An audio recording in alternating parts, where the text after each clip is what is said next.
M. Louis a demandé pour intervenir, il a demandé pouvoir intervenir pendant une demi-heure. Je lui passe donc la parole.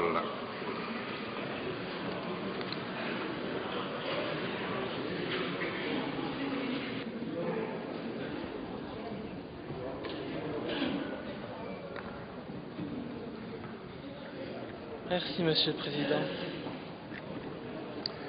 Nous sommes aujourd'hui réunis pour procéder, au plus grand bonheur de certains, je n'en doute pas, à la levée de mon immunité parlementaire, suite à des poursuites judiciaires largement intentées à mon encontre sur des bases essentiellement politiques. C'est révéler un secret de polichinelle que de dire que ces poursuites ont été intentées contre moi à la demande de Mme Milquet, ministre de l'Intérieur, et Mme Turtelbaum, ministre de la Justice. Bonjour l'indépendance. Cela faisait plus d'1 an et demi que vous en rêviez.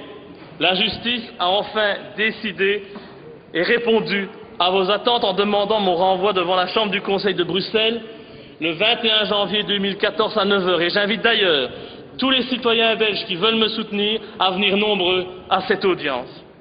Parce que si le politique tente d'influencer la justice, je demanderai au peuple de Belgique de se mobiliser pour garantir l'indépendance de l'institution et mettre la pression sur le tribunal. Et comme le règlement de la Chambre le prévoit, j'ai décidé de prendre la parole cet après-midi afin d'assurer ma défense, si on peut dire. Et en bon démocrate que vous êtes, j'imagine que vous aurez la décence de me laisser l'exprimer dans le calme et jusqu'au bout. Alors la première chose qu'on me reproche, c'est d'avoir recelé des pièces du dossier Dutroux et de l'avoir diffusé. Recelé, ça veut donc dire que le dossier a été volé. Ah bon, je ne savais pas. Le dossier Dutroux a été volé. Moi, j'ai lu ça nulle part. J'ai lu ça nulle part dans les journaux.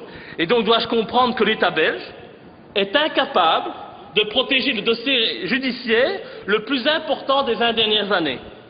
C'est possible, hein, vu qu'on a bien été capable de laisser Dutroux s'évader. Dans ce pays, tout est possible. Et c'est aussi comique d'oser parler de recel, alors que le dossier Dutroux a été jugé en 2004 en audience publique devant la cour d'assises d'Arlon. Je dois rappeler que ce dossier a dès lors été largement diffusé auprès des journalistes et des organes de presse afin d'alimenter leur gazette. Et nous savons tous aujourd'hui que tous les organes de presse sont en possession de ce dossier sensible.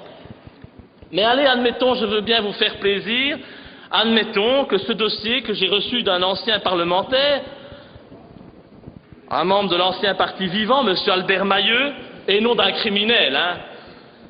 Imaginons que ce dossier ait été volé. Pourriez-vous me dire pourquoi je suis le seul à être poursuivi pour en avoir eu quelques pièces en ma possession? Parce que j'ai fait des recherches et j'ai découvert que je n'étais pas le seul à détenir ces documents. Ainsi, j'ai découvert cet article du 7 juillet 2010. J'étais à l'époque élu depuis quelques semaines. Et j'étais encore loin d'avoir été mis en possession des photos d'autopsie des victimes de Dutroux et consorts. Je vais vous lire l'article qui a été publié sur 7 sur 7. Suite aux perquisitions effectuées à l'archevêché de Malines-Bruxelles et à la découverte des CD-ROM contenant le dossier Dutroux chez le cardinal Danez, l'ancien primat de Belgique, l'Église réagit par une conférence de presse par les voix de Éric de Beuquelaar, porte-parole des évêques de Belgique, et maître Keulener, avocat de l'archevêché. Voici le passage le plus intéressant. Les documents relatifs au dossier judiciaire de Julie et Mélissa découverts lors de perquisitions à l'archevêché de Malines le 24 juin ont été envoyés par un tiers à Monseigneur Léonard. Il ne s'agit pas de dossiers papier, mais de 2 CD-ROM qui auraient été envoyés par un tiers bien connu de la presse et de l'évêché. Comme le mentionne la presse de mercredi, ces CD-ROM ont également été envoyés durant l'affaire Dutroux à des journalistes judiciaires, des politiciens et d'autres personnalités du pays. Il conclut en disant « Il ne s'agirait donc aucunement d'une trouvaille unique. Il ne s'agirait donc pas d'une trouvaille unique. Et d'autres personnes de sphères d'activité différentes auraient donc reçu ce dossier. » Excusez-moi, mais je me pose alors une question. Pourquoi le parquet ne décide-t-il pas de poursuivre ces journalistes, ces politiciens, ces ecclésiastiques qui, tout comme moi, ont reçu ce dossier?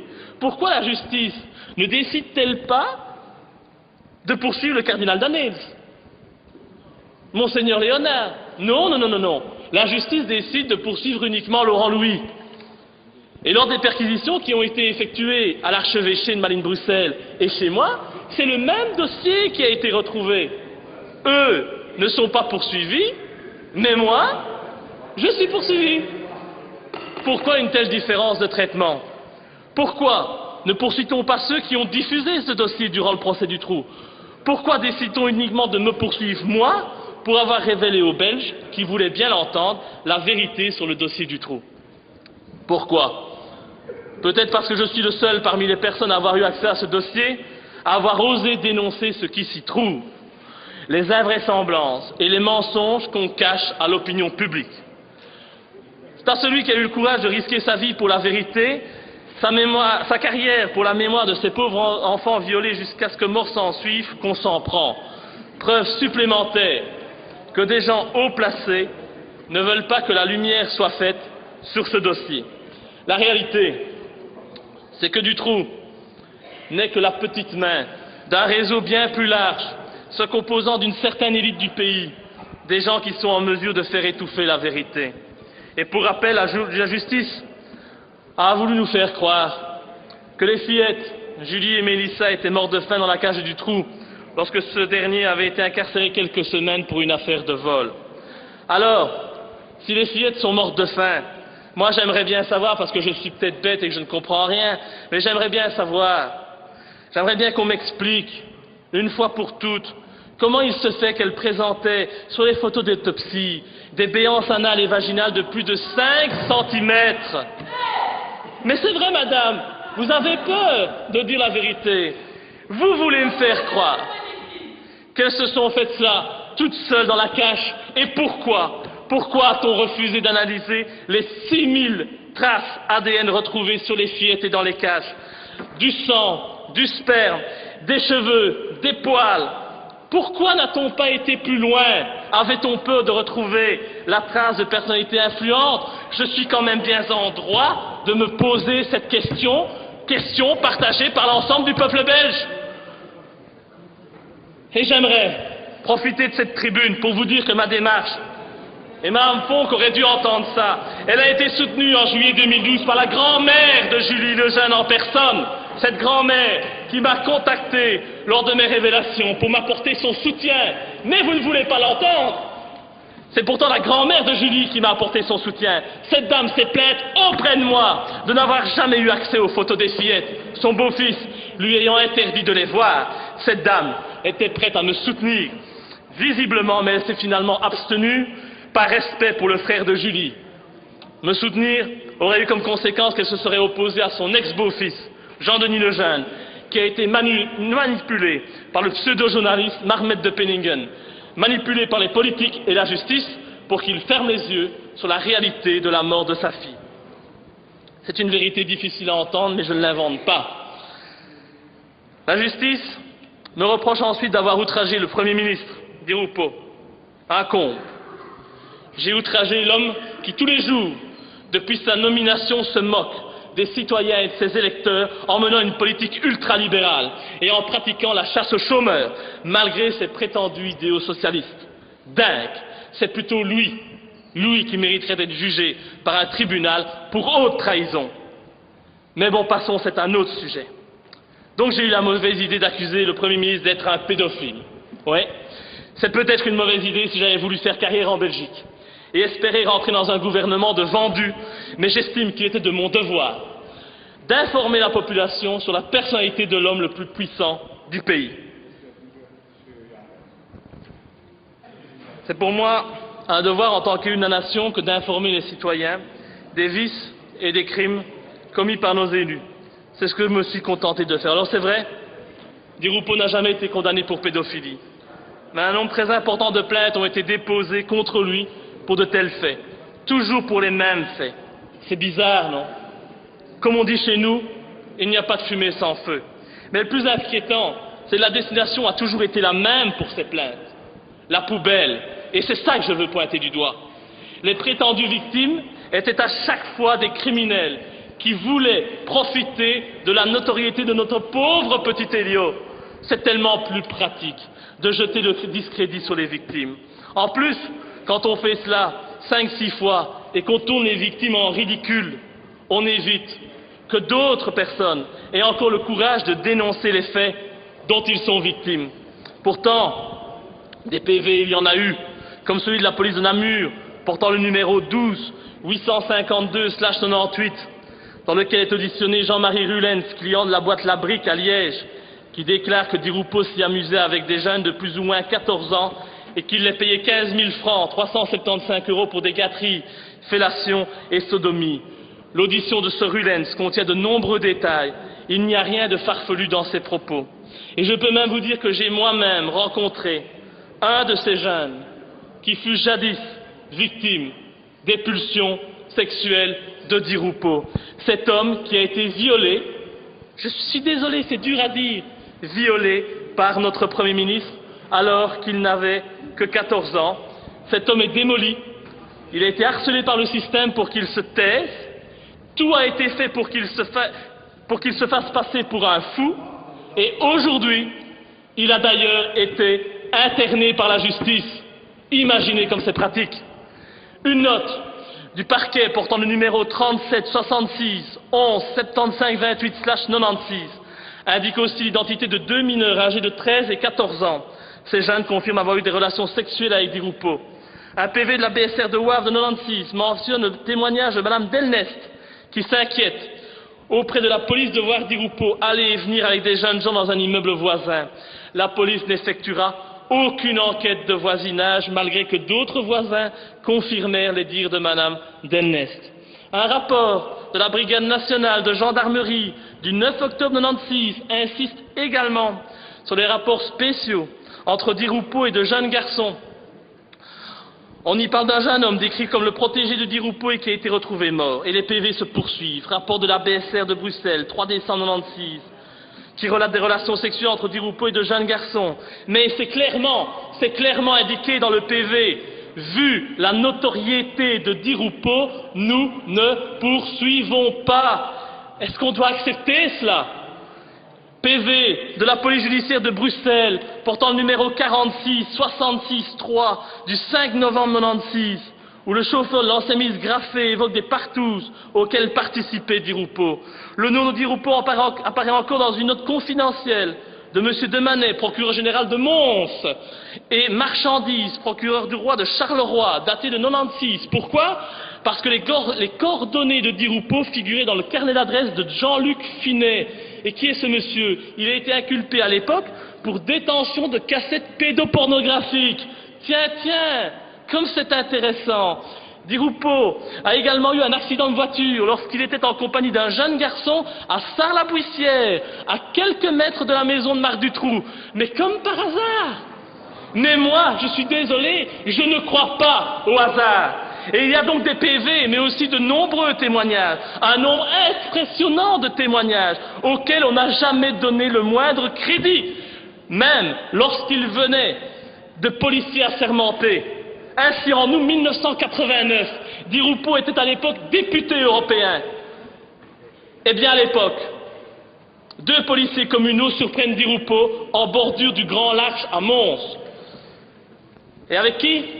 Avec un gamin de 12 ans et un gamin de 13 ans dans sa voiture. Les gamins avaient le bas du corps dénudé. Ce n'est pas moi qui le dis, ce sont 2 policiers communaux assermentés qui ont eu la volonté de témoigner, mais leur hiérarchie communale les en a dissuadés. C'est ça le pays dans lequel on veut vivre. Alors de 2 choses l'une, soit Di Rupo est un homme persécuté, qui a de très nombreux ennemis, et l'on comprend mal comment cet homme a pu devenir Premier ministre, soit cet individu est un criminel qui profite de ses appuis et de ses fonctions pour violer impunément des enfants. Ce n'est pas à moi d'en décider. Et des éléments probants que je vous ai communiqués, on ne peut qu'avoir des doutes sur la véritable personnalité de Di Rupo. Des doutes encore plus importants quand on sait que dans une vidéo postée sur YouTube, Michel Nioul accuse sans détour Elio Di Rupo d'être pédophile lors d'une interview en caméra cachée accordée à des journalistes. Nioul, reconnu par les assises d'Arlon comme le chef de l'organisation criminelle Dutroux et compagnie, n'est-il pas bien placé pour se prononcer sur la question? Alors certes, je sais que la justice ne condamnera jamais Elio Di Rupo. Cet homme est au-dessus des lois. Les preuves, il fera tout pour les faire disparaître. Les victimes, il fera tout pour les faire taire. Avec ses amis de la justice et des médias, et il fera tourner les victimes en ridicule, comme on tente en permanence de me faire tourner en ridicule. On a d'ailleurs tenté de faire la même chose avec moi, en m'imposant de me soumettre, après mon inculpation pour recel du dossier Dutroux, à une expertise psychiatrique. Avez-vous déjà vu quelqu'un inculpé pour recel devoir subir une expertise psychiatrique? Et voilà comment on fait passer les adversaires des pédophiles des réseaux pour des fous. C'est tellement pratique. Mais si l'on me poursuit pour avoir traité Di Rupo de pédophile, dites-moi pourquoi on ne poursuit pas Michel Nioul pour avoir dit exactement la même chose, et la vidéo est toujours en ligne aujourd'hui sur YouTube. En sait-il de trop? Je vous pose la question. On me poursuit, troisièmement, pour avoir insulté un journaliste, que je n'ai pas peur d'appeler un journaliste véreux, qui m'a menacé à différentes reprises de me détruire médiatiquement si je m'attaquais au réseau pédophile et si je souhaitais reparler du dossier Dutroux. Ce journaliste, c'est Marc Mette de Penningen, ce journaliste qui m'a humilié dans la presse, qui m'a insulté, ce journaliste qui est un grand ami de Michel Nioul et qui, comme par hasard, a toujours défendu dans ses articles depuis l'éclosion de l'affaire Dutroux la thèse de Dutroux prédateur isolé, comme par hasard. Trouvez-vous normal qu'un député soit menacé par un journaliste parce qu'il va trop loin dans certains de ses propos en commission quand on parle de l'intérêt d'enfants violés? Mais où va-t-on? Dans quel pays vivons-nous? On me reproche d'avoir diffusé une liste comprenant environ 500 noms de personnalités de l'élite politique, financière, juridique et franc-maçonne du pays qui auraient commis des actes de pédophilie. Une fois de plus, ce n'est pas moi qui suis l'auteur de cette liste. Tous les autres députés, normalement, ont reçu cette liste par mail. Un mail qui émanait de Mme Hemming Geveld, qui est aujourd'hui décédée d'un cancer généralisé, foudroyant, comme l'a été Albert Mailleux. C'est dingue, comme ceux qui luttent contre le pouvoir en place s'éteignent rapidement. Et j'ai jugé de mon devoir de publier cette liste sur mon site, une fois de plus, pour en informer les citoyens. Dois-je rappeler que pour ces deux faits, seule la cour d'assises est compétente. Et oui, il s'agit dans les deux cas d'un délit de presse. Et franchement, je serais très heureux de pouvoir répondre de ces faits devant une cour d'assises, qui me donnerait une formidable tribune pour mener ce combat contre la pédophilie d'État maçonnique. Enfin, on me poursuit pour avoir révélé un secret. C'est dit textuellement. Je suis poursuivi pour avoir révélé un secret.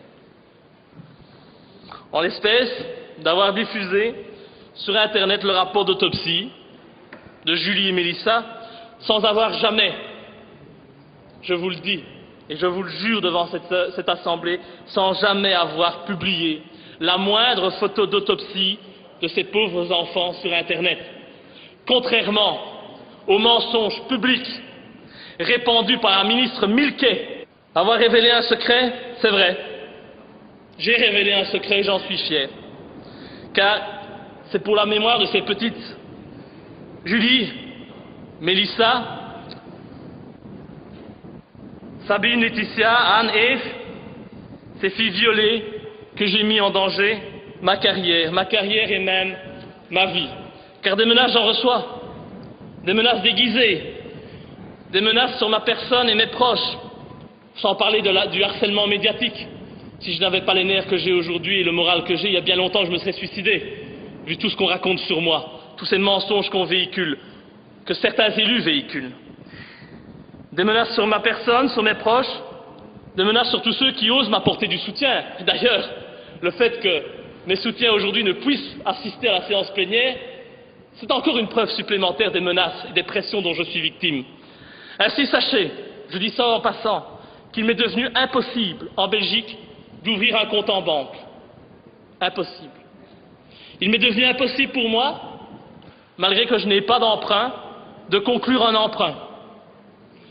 Impossible pour moi d'avoir la parole dans les médias, alors que ces derniers ne se gênent pas pour parler de moi. Le mot d'ordre a été lancé, on ne donne pas la parole à Laurent Louis. Et je le sais, si je dois perdre mon poste de député en mai prochain, je n'ai aucun avenir en Belgique. Aucun. Ce pays qui se dit une démocratie, eh bien je devrais m'exiler, car toutes les portes me seront à jamais fermées. Et voilà ce qui arrive à ceux qui en Belgique. Et malgré qu'on aime son pays, voilà ce qui arrive à ceux qui ont le courage, excusez-moi l'expression, de remuer la merde. Et dire qu'une certaine presse ose faire croire que je prends de tels risques dans le seul but de faire parler de moi, d'avoir un article dans leurs médias mensonges ou de faire le buzz. Allez, soyons sérieux, hein. Croyez-vous que je suis bête au point, narcissique au point de détruire ma vie, de mettre en danger mes proches pour une feuille de chou? Soyons sérieux. Je prends des risques énormes, mais le combat en vaut le coup. Et je l'assume, ce n'est pas grave. Je suis prêt à partir de ce pays.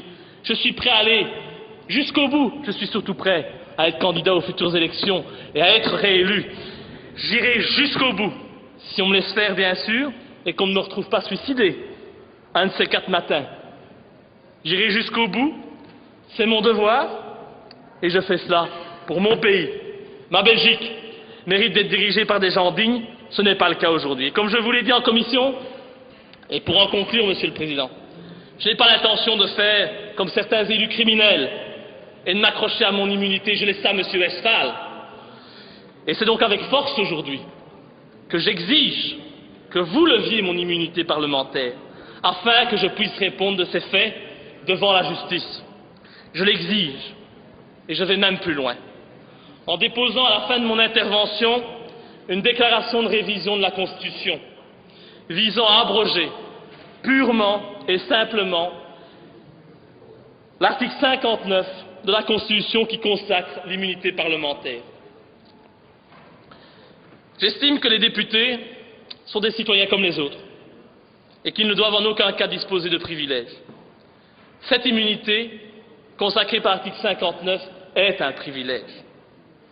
C'est un privilège qui est digne d'une époque révolue. Et j'espère donc, à l'approche des élections et de la dissolution des chambres, que vous, les élus de la nation, vous aurez le courage d'abolir cette immunité en inscrivant l'article 59 comme révisable.